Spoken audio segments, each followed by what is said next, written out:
Great. So, I got a text. Let me make sure it's not urgent. Nope, it's good. All right. So, what did we get here? We got a sleep wand. So, just to remind me that of what happened here, and I actually keep in my binder.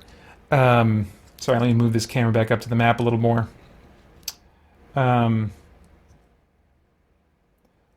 I actually keep in my binder like these maps with little notes as to what happened, so I can go back and kind of remember what happened. Oh crap! Yeah, that room. I remember that. Let's see. Dill Pickle 16-MTA jumps in the chat. Thanks for coming. And says, "Hello, Peter. I'm still going through spiritual warfare, and the verse that confuses me is, 'Do not love the world or the things of the world. One who loves the world does not have love for the Father.'" Yeah, I would love to look at that more deeply with you. I'm terrible at multitasking, and so I wouldn't trust myself to really kind of examine that verse with you in a responsible way right now. But if you want to email me anytime, paeter @spiritblade.com. What I would say for now is that I'm confident that that verse is not talking about not loving people. It's oftentimes the Greek that's going on there when it's talking about the world or worldly things. It's talking about the natural broken aspects of the world as it is under the curse of sin right now, and to not love those aspects of the world that are just kind of the result of the broken nature of sin and its effect on the world, or the things that are produced from that, from out of that. And so there's a lot to be said looking at that verse about geek entertainment, and is it possible to enjoy things that have elements of corruption in them? Can we parse those out and set those aside and not enjoy those for the sinful aspects of them, but enjoy those other aspects of them that are not sinful and things like that? So anyway, a really important verse for us to consider, and I'm sure there's a very different kind of way to look at it in the context of spiritual warfare, which, as I said, I'd love to chat with you about if you want to email me. Okay, so we've finished up this room, got the Wand of Sleep. We're going to keep dragging our left hand on the wall and move down to that next room. What kind of space do we walk into? Another room does count as a room. It's a small one, but one that does fit, and if I rotate it this way, can afford me more opportunities to continue exploring. Not much, though. This actually just terminates. That's supposed to be a door down here, but it's just going to terminate in a dead end. However, we do have another door right here. Okay, and so that does count as a room. Let's see what's in it. 6. All right, we're going to get some combat going on. We're going to roll... let me see. I'll skip that for now. There's an optional roll that I could do to something that I added to the game to spice it up. I won't do that yet. Let's just do standard roll on the vermin table. And it results in 2. So, got my vermin cards here. Gonna go 1, 2. So we're facing the Fiendish Ferns. So I'll bring this over here. This is kind of a little play space that I set up. Oops. Oh man, that light. Let me see if I can turn off the light behind me. It's got a lot of glare there. See if that fixes it. It definitely improves it.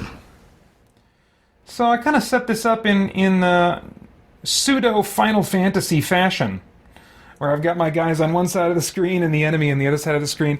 I've said this before, but I really feel like this game scratches a similar kind of itch as really old school, early Final Fantasy games, early Dragon Quest and Dragon Warrior games, where the combat is turn-based. It's not actually that complicated. It's mostly a game of, making some interesting choices during combat, but plenty of times not, just hammering the attack button.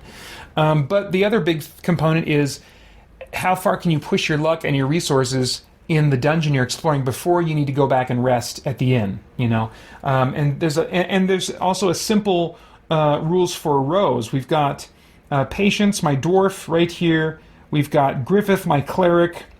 I'll show you my minis here, since I haven't done that yet.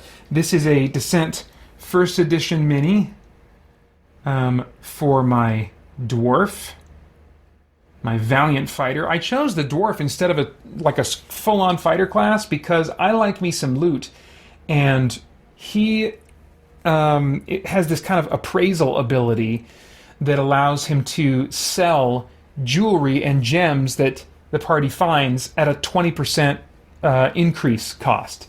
So, yes, I totally want that. Love me some loot. All right. This is my cleric. This is just like one of those, oh gosh, what's the name of that? Something Reaper miniatures, I think. I think this is an old Reaper miniature that I got years ago. That I use it for paladins. I mean, it could be some kind of fighter mage class. He's got a book open. Maybe he's casting a spell, or maybe it's like a holy book of some kind. So that's kind of what I use him for, is for paladins and clerics. So that's my cleric. And then this also another Reaper miniature is there we go. This is Shaden, my rogue, which comes from that's an alteration of, if I remember correctly, the Greek word for demon or spirit or something like that. I did some research on some Greek and Hebrew words. Maybe it's Hebrew, not Greek, when I made my Spirit Blade audio drama trilogy, to kind of create the names of different creatures and characters and stuff. And so some offshoot of Shada is what I often use for sneaky or dark spiritual type characters and enemies and stuff like that. So that's my rogue, Shaden the rogue. And then finally, of course, Eldorast. Also using a Descent First Edition mini for the sorcerer enemy. There's a red one that I use for Hero Quest, but I just use the vanilla for this one. And this is a great miniature for Eldorast. Old, decrepit, nasty, and evil looking. So now I've got them here, and you notice that there's 2 in the front and 2 in the back. You don't have to, I'm using tiles here from Descent First Edition just to create a basic play space for when I'm in a room, and then over here a basic play space for when I'm in a corridor. And you don't need to have this set up, but you do need to have some way that you can keep track of which characters in your party are in the front row and which characters are in the back row. In particular, in corridors, that becomes really relevant. When you're in rooms like this, as long as you're not surprised, everybody kind of participates in combat all at once. Okay, so Fiendish Ferns. Let's see what we're looking at here. The Ferns do not... Well, first off, his level. I got to kind of make note of this.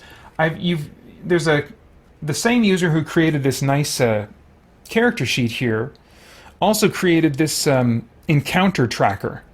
And this is really important because after you've encountered 10 minions, not merely vermin minions, but minions, you are allowed to have one of your characters roll in an attempt to level up.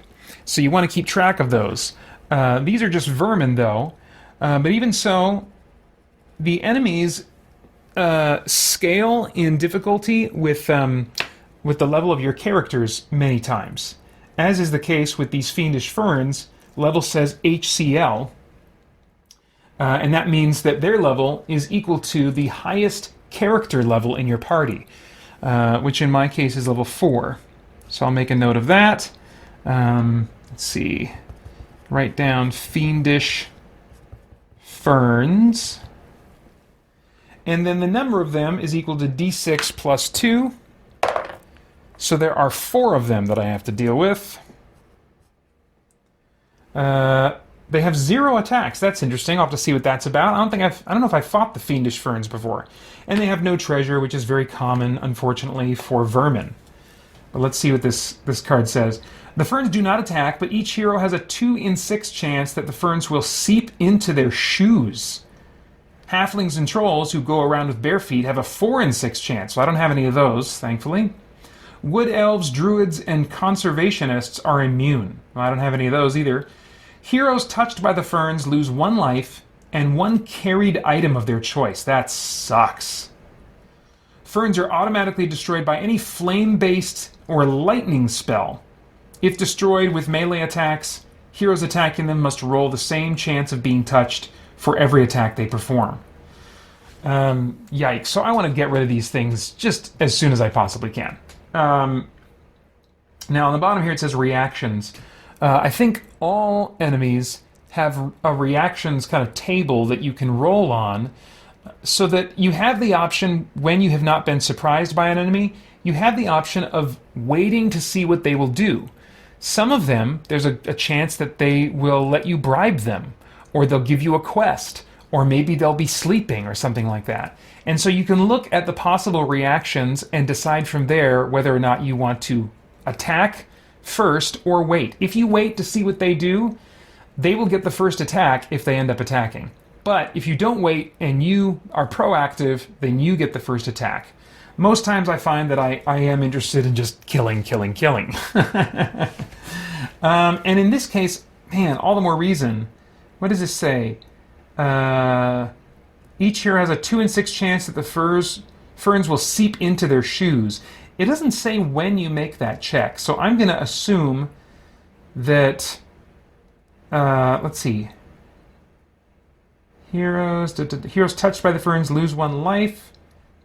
So maybe if you don't kill them right away, instead of attacking, you make this check. That's what I would assume. There's definitely times in this game where you have to just kind of make assumptions and just kind of make your own call. And I think that can potentially make it frustrating with in a multiplayer scenario. My friend and I have often, in games that we play cooperatively, or when it's a one against many, like I'm usually the evil dungeon master type player and he plays the heroes. Over the years, we've been playing together for, over 20 years, 25 years maybe, I don't know, many years. But we can tend to get into kind of like rules discussions or rules debates, like, oh, I see the rule being interpreted this way. I don't know, but if you look at this, and go back and forth. And that was a definite concern when I brought this game to introduce to him this last trip out. And I was confident that at one point it would be inevitable that we would have one of those problems, but it would be insurmountable possibly compared to past discussions like these that we've had. And so I had to just say to him, well, listen, we'll just go with, I don't see that. I don't see the rule that way. This is how I've been playing it so far. But I'll just make a note that when we're doing my campaign with you playing together, we'll just do it this way. There's just no point in getting into a debate about how to interpret most of the rules questions you're going to have in For Against Darkness, because there's just enough vagueness, imprecision, lack of clarity. Sometimes I wonder if there's maybe translation issues. Again, I don't know, but I think maybe English is not the designer's native language. So there's just going to be enough of these kinds of scenarios where, unless you want to get bogged down and really frustrated, you need to just make a call in the moment and go on and be content to be inconsistent, and maybe make a different ruling next time. This is one reason why I think it probably in most situations will function best as a solo game, because you're just playing by yourself. You don't have to worry about being quote unquote fair or whatever. And if you're playing this game expecting, to get the gratification of taking on a challenge that is well balanced in order to provide a fair but difficult challenge. Many games are designed that way. You can just tell that there's like a mathematical artistry to how they're designed. Gloomhaven is one of those types of games, which I don't like. I think it doesn't, the theme doesn't match the mechanics very well at all. But in those kinds of games, it's understandable that you'd want to really understand what the designer meant so that you can take on the challenge as intended. This is not that kind of game. If you approach this game like that, I think you're just going to be very, very frustrated. It's meant to be a casual, thematic, streamlined dungeon crawl experience, and you're just going to have to be content, I think, to make calls as you go. And be inconsistent, and break the game, and repair it, and modify it as you go along. Again, as one YouTuber said, that made a lot of sense to me, if you're having fun, you're doing it right. And that should be, especially in solo games, the rule that you can live by. Anyway, I'm not checking for reactions. I mean, the reaction says none, they do not move. So my guys get to go first. I don't even want to do any melee attacks because it says that I have a chance of I'm getting touched by these things and them seeping in my shoes, which sounds oddly disturbing and invasive. So I'm going to maybe just skip straight to the wizard's turn, to Elderast, and just have him burn this thing with a fireball spell. I've got a good amount of those that I can take advantage of. I really hate to use one just on a minion here, but I don't want to be dropping equipment. I like my equipment. So there goes one of my fireball spells. And there goes the Fiendish Ferns. That's nice. So I will put this then on the bottom of the vermin deck. We fought the Fiendish Ferns.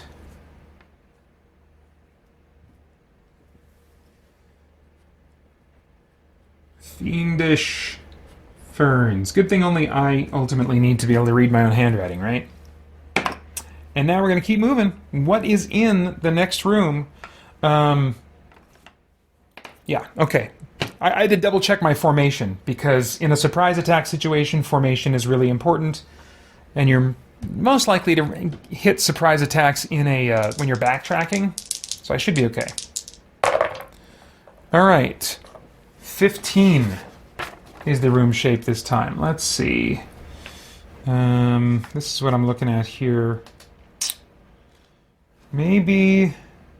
yeah, let's try that. Let's try that shape. So I'm just rotating it. I'm going to go 1, 2, 3.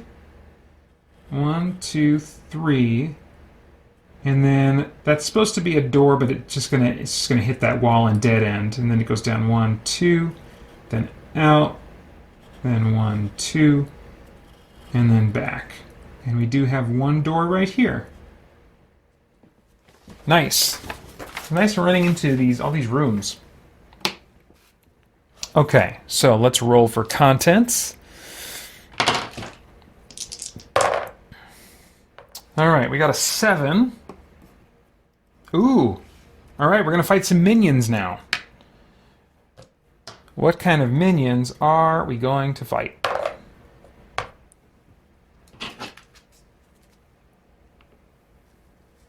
One, 2, 3. We're fighting the Steppe Orcs.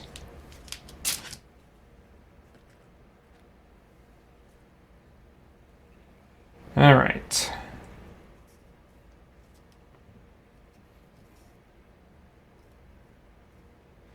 Okay, so their level...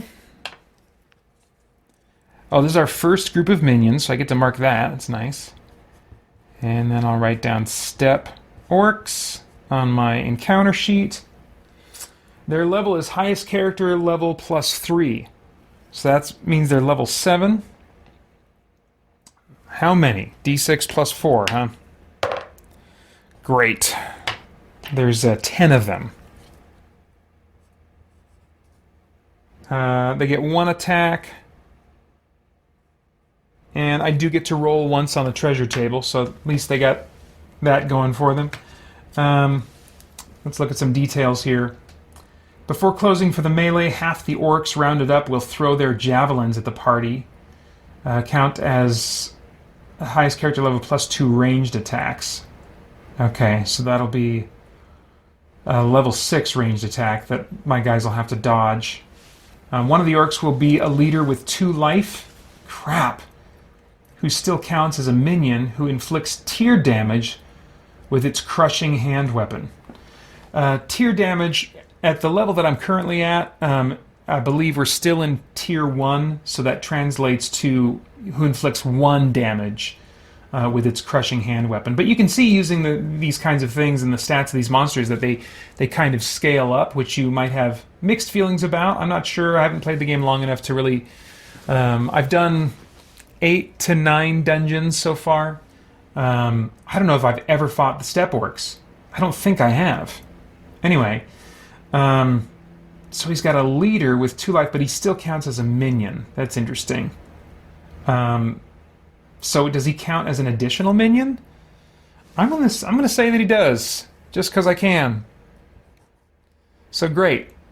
Doing this encounter will get me 2 minion fights towards my experience roll.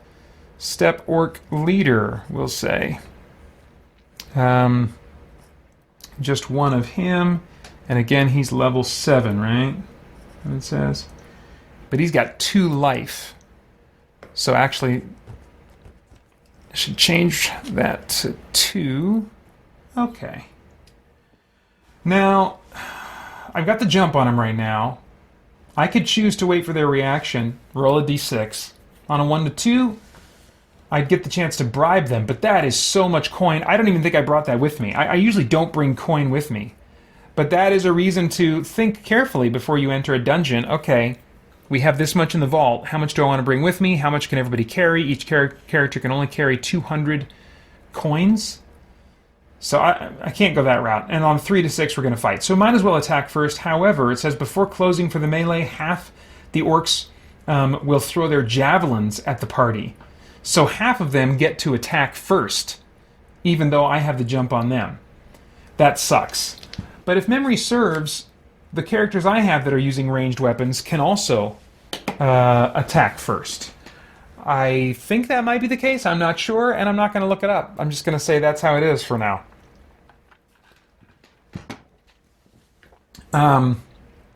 So half of them rounded up. Well, it's just going to be 5. My gosh. Javelins at the party. So I like to use these counters rather than pulling out a bunch of minis. These are counters from actually Sword and Sorcery Immortal Souls, but I just use this side to kind of remind me. I'll put them out to divide up the number of attacks, because you're supposed to try and evenly distribute attacks as much as possible between the different members of the party. So you start with 8, 2 on each, 2 more, and I can decide how to distribute those. I will put them on my characters in the front, the cleric and the dwarf. Okay, so I've got to resolve 5 of these attacks. So it'll be 1 for each, and then an extra for one of the characters in front. These are javelin attacks, it said, that are level 6.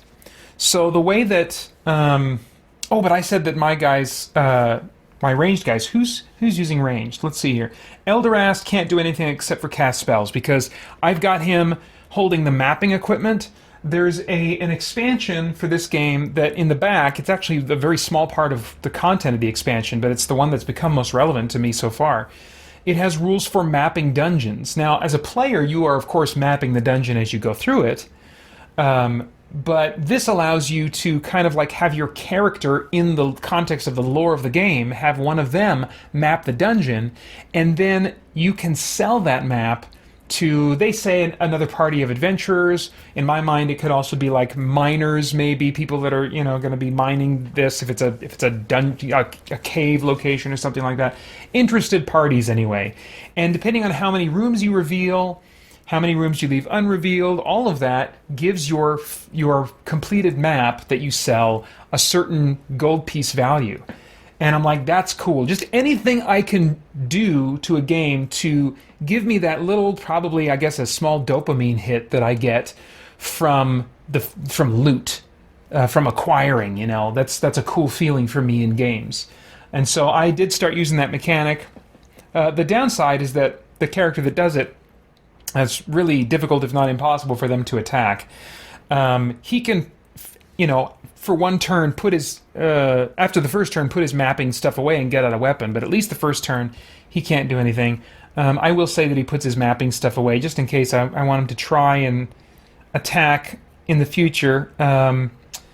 Let's see. The Shaden, or not the Shaden, Shaden the Rogue is using a sling, and so he could try to attack one of his attackers. So I'll give that a go. He rolls d6 and then subtracts 1. And these guys are level what again? They're level 7. Maybe I should just be attacking the leader first. Oh, it said one of them was the leader, right? So let me actually flip this just to indicate that one of them is different. So yeah, I'll go ahead and have him attack the leader if I can get away with it. I don't think it's going to work. Nope. Okay, so that's the end of my ranged attack potential.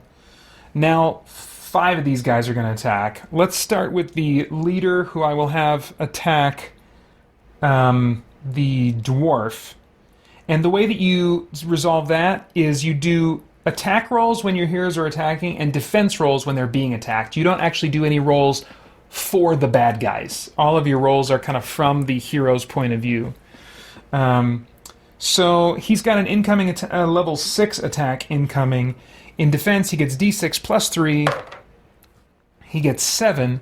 And when you're defending, you need to get higher than the number that's coming in order to defeat it. So yes, he just barely gets what he needs to get to avoid damage there. Let's see. Now I'll do the regular attacks, 1 to each of just the regular combatants. It's still the same. Yeah, still the same values and all that kind of stuff. So yeah, because this is the javelin round. That does make things a little bit confusing. All right, so cleric. He fails his roll, so he takes 1 point of damage. And I'm just using dice here to keep track of their totals. Oh wait, no, I was rolling for the dwarf, sorry. The cleric now I'm rolling for. He also takes a point of damage. Now we'll check for the rogue. D6 plus 4. Come on now, there we go. So he manages to dodge, and then finally Elderast. Oh, yes! Awesome. So he rolled a 6, and in this game, 6s explode. Now, it might be... it says for a character action. I'm not sure if they would consider defending a character action. I really have D6s explode anytime it's a roll for one of my heroes. And by explode, it means you make note of that amount, and then you roll again and add that to what you just rolled. Elderast was going to need 7 to succeed, so the only way he was going to succeed is if he had rolled a 6 because it would explode. Alright, so he gets an 8, so somehow he does manage to dodge the javelins that are coming flying in.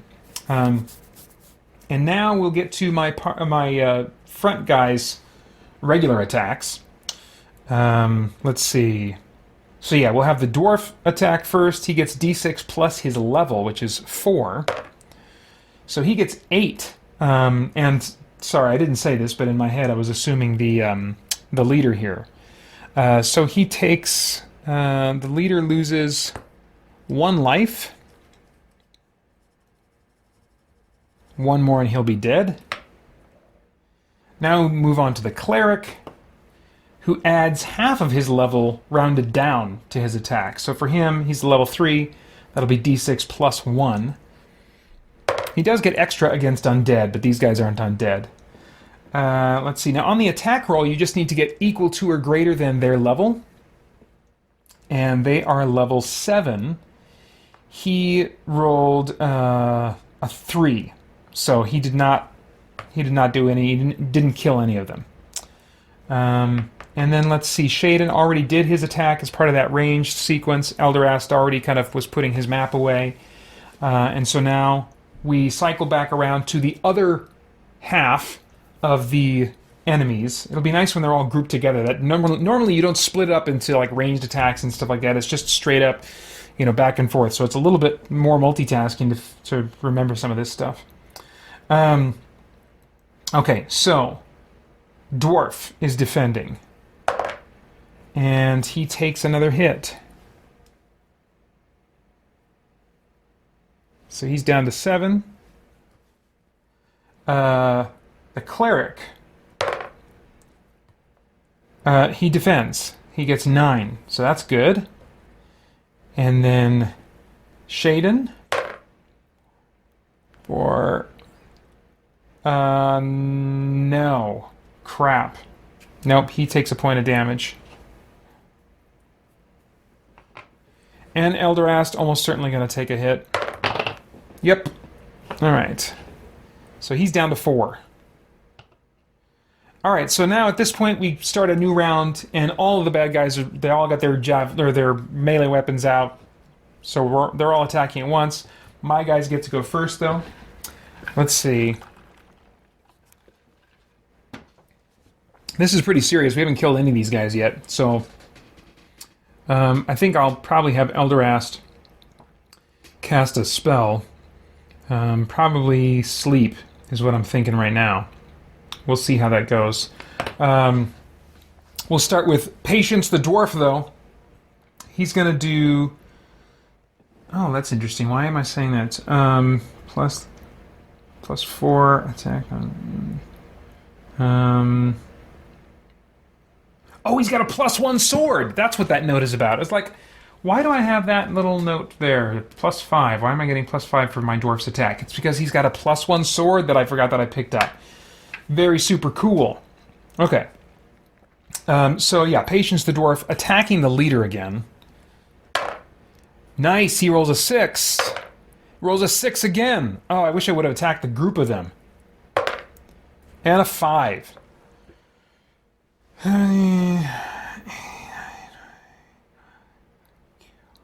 So, wow. Yeah, that completely demolishes the boss. Really wish that I would have been attacking the whole group. But... And he only counts as a minion.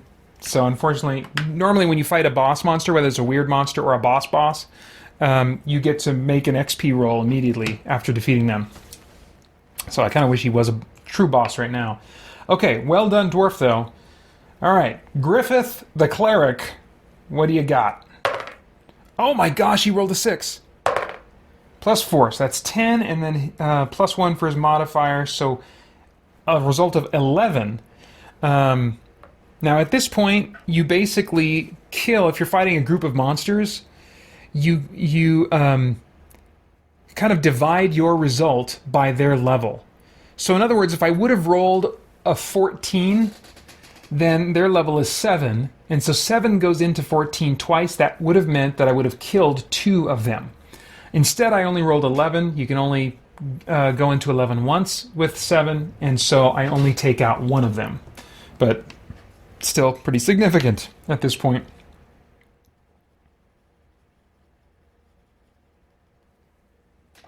Okay. So that was the Cleric. Rogue. Oh, this is a new round, so the Rogue can attack. He gets a nice +1 to +level to attacking enemies when the enemies are outnumbered. That's kind of cool, but we definitely are not outnumbering them at this point. Okay, I get a 5. -1 with his weapons, that's 4, so he doesn't hurt any of them. Okay, now it's Elderast. Let's do the sleep spell, and I need to remind myself how that works. Let's see, spells are on page 49.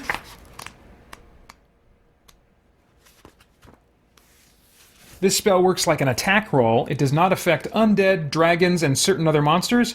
The wizard adds his level to the roll. Sleep will defeat 1 boss or d6 plus level minions if it hits. Monsters put to sleep count as slain. So the assumption being that as you should be able to, you can walk up, cut their throats, and move on. Let's see here. Alright, so he's going to roll and add his level to his roll, and if it hits 7 or higher, he'll succeed. Ah, dang it. Gets a 6. Gets a 6. So, there goes one sleep spell. Not effective this time against this group. So now it's their turn. And we got them divvied up pretty evenly at this point. So I'll resolve 2 attacks at a time here. First against the dwarf. He takes 1... these guys are level 7, right? Dang it. Brutal. He takes 2 hits. So he's down to 5. Cleric. Succeeds on the first roll. Succeeds on the second roll. So the cleric is good. That's nice.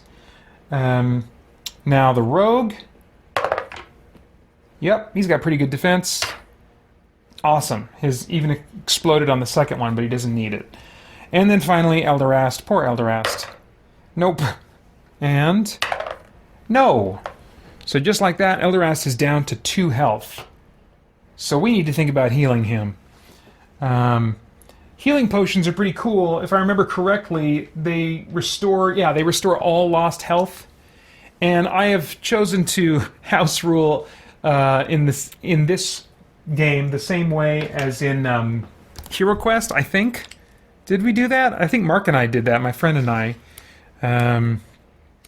Where you can drink it at the moment of death to restore yourself. Let's see. Drinking the content of this vial, even in the middle of an encounter, will restore a character's life to its initial level. No character may drink more than 1 potion of healing per adventure. That sucks. So I guess, I don't know, you're in lore, how would you explain that? Your body develops a tolerance to it, and it's not effective unless a certain amount of time has passed. I don't like that. I'm going to live with it. But if I have to live with it, I am going to rule that I can drink that potion even at the moment that a character reaches 0 life points. So, I got those ready to go. Even so, I'd rather not use those. Those are expensive and they don't replenish automatically like the cleric's healing ability. So, if I can, I'll just heal him with the cleric. All right, so new round. My guys are attacking again. The dwarf. Come on, dwarf, all right? D6 plus 5. Just take out a bunch of these dudes. All right, well, he rolled an 8. That's 1, I guess. So we'll take one of these off. Cleric. Let's go ahead and roll to heal Elderast, I guess. He rolls a d6 and adds his level. I don't know. Well, you know, as it is now, since I've killed one of these guys, actually I can, when I next have them attack, I can divvy out the attack so that Elderast only gets attacked once. So at this point, he only stands to lose 1 hit point this round. So I can work with that. Let's actually have the cleric go ahead and still attack this turn. 4 plus 1 more is 5. Not going to be enough. My gosh, I'm in a really tough state right now. It's one of the things I kind of dislike a bit about the game is that highest character level. I mean, if only one of your guys is leveled up to whatever the next level is, then the enemy difficulty is all based on that character's level. So I am at the most disadvantageous state right now, as opposed to like if all my guys were the same level. That's the most ideal place to be fighting monsters. But right now, it's the most difficult time to be crawling a dungeon for me. So let's see. That was the... did I just do an attack with the cleric that failed? I think so. Or D8 and he killed 1? I don't know. I think I marked it. Alright, rogue will attack. Nope. Elderast. Should we try sleep again? Maybe. Maybe. I've got... Yeah, let's try... Well, I've got that sleep wand, which has 3 charges, and you can spend some money as long as all the charges aren't depleted. You can spend some money in the town with one of the fan-made expansions to recharge... maybe it's an official expansion, I can't remember now. But you can recharge those. Yeah, I'll go ahead and sleep these guys if I can. Or maybe I should fireball. Let's fireball. They almost kind of do the same thing. Here we go. Yes. Yes. Okay, I rolled an 8, so it hits. And now I roll, I believe, a d6 again. Let me double check. Spells are on page 49.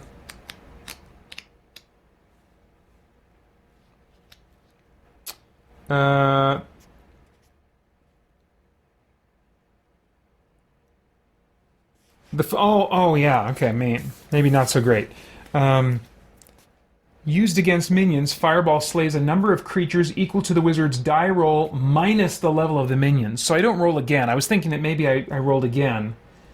A minimum of 1 creature is always slain. Let's see. How does the sleep... Let's see. The sleep spell works like an attack roll. It does not affect undead dragon. Wizard adds his level to the roll. Sleep will defeat 1 boss. Or d6 plus 1 plus L minions if it hits. Okay.